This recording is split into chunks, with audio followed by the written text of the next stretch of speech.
Je m'appelle Carla Ona, j'ai 21 ans et aujourd'hui je vais vous parler de mon Master 2 de droit des médias et de la communication à l'Université Toulouse 1 Capitole sous la direction de Laurence Calandry. Je vais aussi vous parler de mon parcours universitaire, comment et pourquoi j'en suis arrivée là. Après le bac, pourquoi avoir choisi la filière du droit? Alors, j'ai fait un bac ES, donc un bac général. Et en fait, pendant mon année terminale, à l'origine, je voulais me diriger vers des études de journalisme parce que c'est le métier dans lequel je me visionnais le plus à l'époque. Et du coup, voilà, sauf qu'en réfléchissant, je me suis dit que c'était des études qui étaient peut-être trop spécialisées pour une sortie de bac et que j'étais pas sûre de vouloir faire ce métier directement. Du coup, je me suis dit qu'il fallait peut-être mieux viser une filière plus générale et qui m'ouvrirait plus de portes, comme le droit. C'est aussi ce qu'on m'a dit sous les conseils de mes proches et de professionnels au lycée à cette époque-là. Du coup, c'est ce que j'ai fait. Donc, je me suis dirigée vers des études de droit dès la sortie du bac. C'était aussi parce qu'au lycée, j'avais pas de matière de prédilection que je voulais absolument approfondir au cours de mes études supérieures. J'avais envie de découvrir des nouvelles matières, une nouvelle filière, des nouveaux apprentissages, ce qui m'a d'autant plus motivée pour faire du droit. Bien qu'on m'ait prévenu que c'était une filière où il fallait être très rigoureuse et c'était difficile. Quel est votre parcours post-bac? J'ai eu un parcours assez classique, typique de l'étudiant en droit. Donc dès la sortie du bac, je me suis dirigée vers une licence de droit à Paris 1 Panthéon-Sorbonne, pendant laquelle je me suis spécialisée en troisième année vers un parcours de droit privé. Donc j'ai eu une licence de droit privé, tout simplement parce que je savais déjà que je voulais quand même rester dans le secteur des médias plus tard, en master si c'était possible, et que du coup, en droit privé, c'était la filière la plus à même de m'y amener avec le meilleur des connaissances possibles dans le domaine juridique. Donc voilà, parce que sinon j'avais le choix avec licence de droit public, de droit international ou de droit différencié. Donc je me suis spécialisée directement en droit privé. Après ça, j'ai fait un master 1 de propriété intellectuelle dans la même fac à Paris 1. Et c'est pendant cette année de master que j'ai découvert qu'en fait, il existait vraiment des masters 2 qui étaient vraiment spécialisés en droit des médias purement et simplement, dont le master dans lequel je suis du coup à Toulouse. Et c'est là où j'ai su que je voulais vraiment faire un master de droit des médias uniquement, et pas seulement de droit du numérique classique. Donc c'est pour ça que du coup j'ai été sélectionnée entre le M1 et le M2. Et c'est comme ça que j'ai candidaté au master 2 de droit des médias de Toulouse et que du coup j'ai eu la chance d'être sélectionnée. Avez-vous fait un Erasmus? Alors j'en ai pas fait et c'est un de mes regrets au cours de mes études. J'en ai pas beaucoup mais ça en fait partie. En partie parce que les professeurs que j'avais du coup en licence, j'aurais voulu faire un Erasmus plutôt en licence qu'en master. Et les professeurs que j'avais en licence m'ont déconseillé de faire un Erasmus parce que l'argument qu'ils soulevaient était que on faisait des études de droit français, je faisais pas du tout des études de droit international par exemple, donc c'était vraiment du droit franco-français et que en licence du moins qui est donc droit général quoi, et que du coup le fait de partir en Erasmus ça pouvait m'enlever l'apprentissage de certaines bases de matières fondamentales à leur sens parce que du coup j'aurais eu l'ambition de partir donc dans un pays plutôt anglophone et que du coup j'aurais peut-être pas toutes les bases nécessaires à ma licence et que du coup ça pouvait pas forcément m'être favorable pour les sélections en master et donc c'est en partie pour ça que je ne suis pas partie en Erasmus, mais si c'était à refaire je le referais parce que je pense que il y a beaucoup d'étudiants que j'ai côtoyés en master 1 ou comme en master 2 qui avaient fait des Erasmus et qui n'étaient pas du tout en retard sur quoi que ce soit et qui au contraire avaient adoré leur année. Donc si c'était à refaire, je pense que je ferais un Erasmus si j'en avais la possibilité. Que pensez-vous des langues à l'université? S'agissant de l'apprentissage des langues, bah justement, ça joint la question de l'Erasmus. Je trouve que du coup, partir en Erasmus, déjà, ça donne un autre axe d'études sur la filière qu'on fait. Ça donne un autre cadre, une autre manière d'apprendre, qui pour moi ne peut être que bénéfique. Et en plus de ça, ça permet d'approfondir une langue étrangère qu'on n'aurait pas forcément l'occasion d'approfondir autant en restant à faire des études en France. Et du coup, je trouve que l'apprentissage des langues à l'université, en tout cas dans la salle dans laquelle j'étais, était quand même assez mis de côté. C'est-à-dire qu'on faisait de l'anglais juridique, donc 1 heure et demie par semaine, pas forcément à tous les semestres, mais en tout cas quand on en faisait, c'était 1 heure et demie par semaine. Et c'était très axé anglais juridique, pas spécialement apprentissage de l'anglais approfondi. Et c'est vrai que je trouvais que pour les étudiants qui avaient peut-être des lacunes ou qui n'étaient pas très très bons en anglais, c'était complètement mis de côté et laissé à l'abandon quasiment. Et c'était une matière que les gens ne... On va dire qu'ils comptaient sur les matières plutôt juridiques pour valider ou avoir des bonnes notes à leur semestre plutôt que sur l'anglais. Et je trouve ça dommage du coup qu'on n'accentue pas plus l'anglais ou une autre langue étrangère à l'université, car en faisant des études de droit, je pense que quel que soit le métier qui en découlera, on sera beaucoup amené à fréquenter un milieu plutôt international, ou en tout cas où on devra parler anglais, une profession où on devra parler anglais, que ce soit avec les clients ou les autres employés de l'entreprise, si on est juriste par exemple. Et voilà, je trouve ça dommage de ne pas autant approfondir une langue étrangère qu'on sera sûrement amené à devoir parler plus tard dans notre carrière. Selon vous, quels sont les atouts recherchés pour entrer en M1? Alors, j'ai été sélectionnée en M2, comme j'ai dit plus tôt, mais je pense que pour un atout pour rentrer en M1, alors je pense que déjà, la première année de licence n'est pas spécialement prise en compte, donc c'est un peu un joker, on va dire, si je puis me permettre. Et puis, je pense que l'accent est plutôt mis sur les deuxième et troisième années de licence, où je pense que si je me fie sur mon profil, donc je n'étais pas une excellente élève, je n'étais pas en tête de classe, mais je n'étais pas non plus en bas de la classe, j'étais une élève moyenne, classique, on va dire, une étudiante classique. Et je pense que ce qui peut jouer, c'est le fait de garder un certain cap, au moins pour la L2 et la L3, c'est-à-dire garder au moins le même niveau, si ce n'est l'améliorer au cours de ces 2 années-là en particulier, parce que du coup ça montre une certaine rigueur, un certain investissement de l'étudiant dans les études, et je pense que ça c'est beaucoup regardé, surtout pour les étudiants qui ne sont pas, on va dire, en haut du panier et qui ont un dossier qui est moyen ou bon, donc voilà. Donc je pense que ça c'est quand même beaucoup regardé. En dehors de ça, je pense que la lettre de motivation joue aussi euh, parce que pour démontrer la cohérence du parcours, c'est-à-dire pourquoi on veut ce master, dans quel but il pourra nous aider pour notre future carrière ou la suite de nos études. Donc je pense que les directeurs de master regardent beaucoup pourquoi, les raisons vraiment de la volonté d'entrer dans leur master et ce qu'on en fera et ce qu'on peut apporter dans ce master-là aussi. Donc voilà, je pense que la lettre de motivation est importante, et je pense que ce qui est le plus important dans tout ça, c'est vraiment les expériences professionnelles qu'on peut acquérir. C'est-à-dire un été entre 2 années de licence ou même en parallèle. Pas forcément une expérience en cabinet d'avocat ou quoi, mais juste une expérience professionnelle dans le milieu juridique, même si c'est une entreprise qui ne fait pas que du juridique ou qui a une petite section, un petit département juridique. Je pense que ça peut aider, même si c'est pas long, même si c'est pas... Voilà. Parce que du coup, ça pourra prouver au directeur de master qu'on a déjà eu un aperçu du domaine dans lequel on voulait se spécialiser en master, qu'on sait ce que ça donne dans le milieu professionnel, en pratique et non plus en théorie. Et du coup, je pense que ça peut prouver qu'en ayant vu déjà ce que ça donnait, vous êtes d'autant plus motivé à vous spécialiser dans ce domaine-là. Donc, je trouve que c'est quelque chose qui a joué, pour moi en tout cas, parce que j'avais fait du coup une expérience en cabinet d'avocat, un stage pendant un mois l'été entre ma L3 et mon M1, donc un an avant d'être sélectionnée en M2. Et à chacun des entretiens que j'ai pu avoir, on m'a posé beaucoup de questions sur cette expérience-là. Donc je pense que ça joue vraiment beaucoup. J'avais fait d'autres expériences mais qui n'étaient pas dans le domaine juridique, et c'est vraiment celle-là sur laquelle on s'est appuyé pour mes entretiens. Pourquoi avoir choisi ce master et pas un autre? Tout simplement parce qu'à l'origine, je voulais me diriger vers des études de journalisme. Ça n'a jamais quitté le coin de ma tête, et pour moi, le droit des médias était l'alliance parfaite entre mes ambitions journalistiques plus jeunes et selon un aspect théorique maintenant, un aspect juridique pardon, maintenant avec la formation que j'ai acquise. Du coup, pour moi, c'était vraiment le pile dans dans ce que j'ambitionne, car je voudrais être juriste dans l'audiovisuel après mon master 2. Donc pour moi, c'est vraiment la formation qu'il me fallait. Je sais qu'en sortant de cette formation-là, je serai prête pour affronter, entre guillemets, le monde professionnel.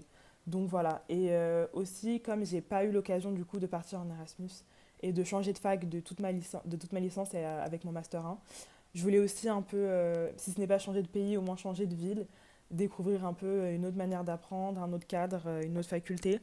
Et c'est pour ça que du coup je suis venue à Toulouse, parce que déjà le master était très bien réputé, et en plus de ça j'avais envie de changer. Du coup, voilà, je suis venue à Toulouse en partie pour ça.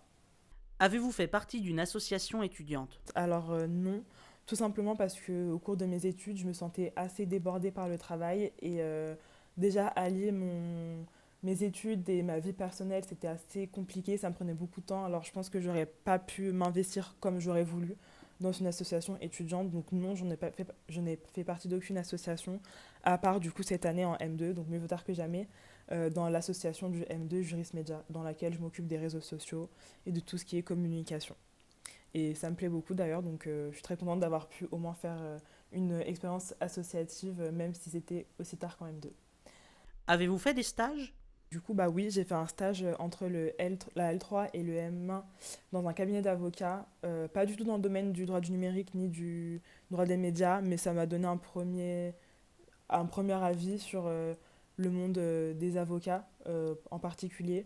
Et voilà, et ça m'a conforté dans ma position selon laquelle je voudrais être juriste d'entreprise plus tard et non pas avocate. Avez-vous fait un parcours en alternance? Non, tout simplement parce que la formation que j'ai suivie ne le proposait pas du tout. C'était pas prévu et même si ça l'était, je pense que c'est pas une méthode de travail qui m'aurait plu, étant donné que le fait de alterner entre école et monde professionnel, je pense qu'il faut acquérir un certain rythme et une certaine organisation qui fait que je sais pas si j'aurais aimé devoir tenir ce rythme. J'aurais été capable, mais je pense pas que j'aurais aimé alterner entre école et travail. Du coup, le fait d'avoir suivi un parcours théorique et de faire des stages de temps en temps l'été me convenait très bien parce que sinon je pense que j'aurais eu un rythme trop lourd qui m'aurait pas plu. Selon vous, quelles matières générales sont essentielles en master? Je pense que les matières générales en master sont essentielles, sont celles de la spécialité du master. Par exemple, moi, j'ai eu donc une expérience différente en master 1 et en master 2. En master 1, c'était donc un master de propriété intellectuelle, mais c'était un master qui était quand même toujours très axé sur les matières de droit privé général. Et du coup, j'avais en TD des matières de droit privé comme droit international privé ou régime matrimoniaux, donc des matières de droit privé. Les matières de spécialité, donc propriété industrielle, propriété littéraire artistique, droit du numérique, droit de la culture, etc. C'était des matières donc mineures, donc pas en TD. Et je trouvais ça dommage d'avoir un master de spécialité propriété intellectuelle en ne l'ayant pas fait en TD, donc en n'étant pas tant spécialisé que ça finalement, comparé à d'autres étudiants qui avaient fait un master 1 de propriété intellectuelle et qui avaient eu vraiment ces matières-là en TD. Je trouve qu'on n'était pas aussi bien formés qu'eux à ce niveau-là. Et contrairement au master donc, 2 de droit des médias dans lequel je suis cette année, qui est vraiment très spécialisé dans le droit des médias, où on fait vraiment que des matières pratiquement en lien avec le droit des médias et de la communication. Et après ce master-là, je pense que je me sentirais beaucoup plus prête à travailler dans le secteur de l'audiovisuel plutôt que si j'avais eu un parcours qui était axé droit privé général et seulement des matières où on consacrerait moins de temps aux spécialités. Donc je pense que du coup, les matières essentielles à un master sont les matières de sa spécialité, tout simplement. Concernant votre recherche de stage, avez-vous des conseils, des difficultés à souligner? Je dois rechercher un stage cette année pour mon master 2. Pour le premier stage que j'avais fait, je ne sais pas si on peut appeler ça du piston, mais oui en partie, étant donné qu'en fait, je ne connaissais absolument personne dans mon entourage qui avait fait du droit ou qui travaillait dans le secteur juridique. Donc vraiment, j'étais un peu voilà quoi, je cherchais un peu sur internet, etc. Et en fait, j'ai appris que mon voisin était avocat, donc je suis tout simplement allée lui demander, même si je ne le connaissais pas, si il pouvait me recommander auprès de d'autres avocats, d'autres confrères, ou voilà. Et finalement, j'ai eu la chance qu'il me prenne dans son propre cabinet, donc ma recherche a été très rapide du coup, a abouti très facilement. Donc voilà, mais je sais que c'est pas le cas pour tout le monde et que ça peut être très très difficile, surtout aussitôt qu'en licence, de trouver des stages sans avoir quelqu'un dans son entourage qui peut aider. Donc je trouve que ce serait pas mal que les facultés, si celles qui l'ont pas fait en tout cas, mettent en place des aides ou des bureaux ou quelque chose comme ça pour pouvoir aider les étudiants en recherche de stage, même si quand c'est pas prévu dans leur formation, pour pouvoir les aider, appuyer un peu leur candidature. Voilà, trouver une solution pour que les étudiants en recherche de stage, en tout cas, soient accompagnés. Je ne sais pas exactement laquelle, mais voilà, parce que ça peut être compliqué. Et donc, pour cette année aussi, je recherche un stage. Et là, pour le coup, je connais vraiment personne dans le domaine du droit des médias. Du coup, je m'y mets seule, on va dire. Après, j'en suis qu'au début, donc je pourrais pas encore avoir un avis objectif, mais vu que le secteur du droit de l'audiovisuel est assez restreint, le juriste média, c'est pas une spécialité qui est très commune, je pense que la tâche s'avère un petit peu difficile. Mais bon, on verra. Vu que notre master a une très bonne réputation, notre directrice de master aussi, on pourra peut-être avoir plus de facilité à ce niveau-là. Quelles sont vos ambitions et projets pour après le master? Alors, j'ai l'ambition de me lancer directement dans la vie professionnelle, étant donné que je trouve que j'ai une formation très complète entre propriété intellectuelle, droit du numérique et droit des médias. J'ai à peu près toutes les cordes à mon arc pour pouvoir me lancer, je trouve, en juriste dans le droit audiovisuel, juriste média, etc. Donc, je compte directement me lancer dans la vie professionnelle. J'aurais pu choisir l'option recherche, donc l'option mémoire, dans mon master qui m'aurait facilité pour faire un doctorat par la suite. Mais ce n'est pas mon ambition. Après, on peut très bien faire ça aussi en étant dans ce master-là, continuer sur un doctorat, mais moi j'ai envie de me lancer dans la vie professionnelle car je trouve que ma formation est assez complète et que j'ai pas l'ambition de faire de la recherche. Donc voilà. Pensez-vous pouvoir faire le même métier toute votre vie? Alors le même métier, ou en tout cas le même corps de métier, c'est-à-dire travailler dans le droit de l'audiovisuel, propriété intellectuelle, littéraire, artistique, tout ça, oui, pourquoi pas. Si je m'y plais, voilà, pourquoi pas. Après, je pense que je m'y plairais. Et par contre, le faire au même endroit, je voudrais pas du tout le faire au même endroit. C'est-à-dire, j'aimerais bien au moins changer d'entreprise ou changer de secteur au cours de ma vie plusieurs fois dans le même métier, justement pour pas avoir l'impression de faire toujours la même chose. Donc le même métier, à peu près, oui, au même endroit ou dans le même groupe, non. Des choses à ajouter? Alors, à titre personnel, les études de droit, elles ont été très, très chaotiques psychologiquement. À plusieurs reprises, je me suis posé la question, est-ce que c'est vraiment ce que j'ai envie de faire? Est-ce que je vais réussir? Comment ça va se passer au niveau des sélections? Parce que je sais que voilà, c'est très restreint, le nombre de personnes dans une promotion est très restreint, etc. Alors, mon conseil, ce serait, avec du recul, ce serait de vraiment prendre les années comme elles viennent, prendre les matières une à la fois, les semestre par semestre, année par année, avoir un projet de carrière évidemment, un projet d'études, enfin ou pas d'ailleurs, mais toujours garder ce qu'on a envie de faire en tête, ce à quoi on veut aboutir en tête bien évidemment, mais ne pas trop être anxieuse ou être un étudiant anxieux ou une étudiante anxieuse, stressée, toujours à penser à l'après, parce que du coup, déjà, on peut changer d'avis au cours des études, on peut s'être lancé dans le droit en pensant faire carrière dans le droit pénal et finalement se diriger vers le droit de la famille ou vers le droit des affaires. On peut toujours changer d'avis, donc toujours garder un esprit ouvert sur la suite des études.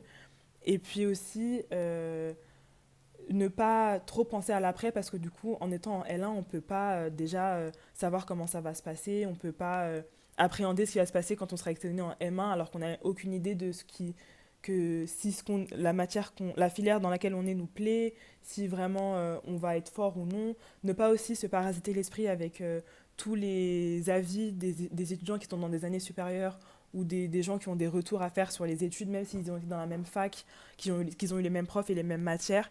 Chaque personne voit les choses différemment, a une vision différente, a des difficultés différentes. Une personne peut détester ou adorer un prof.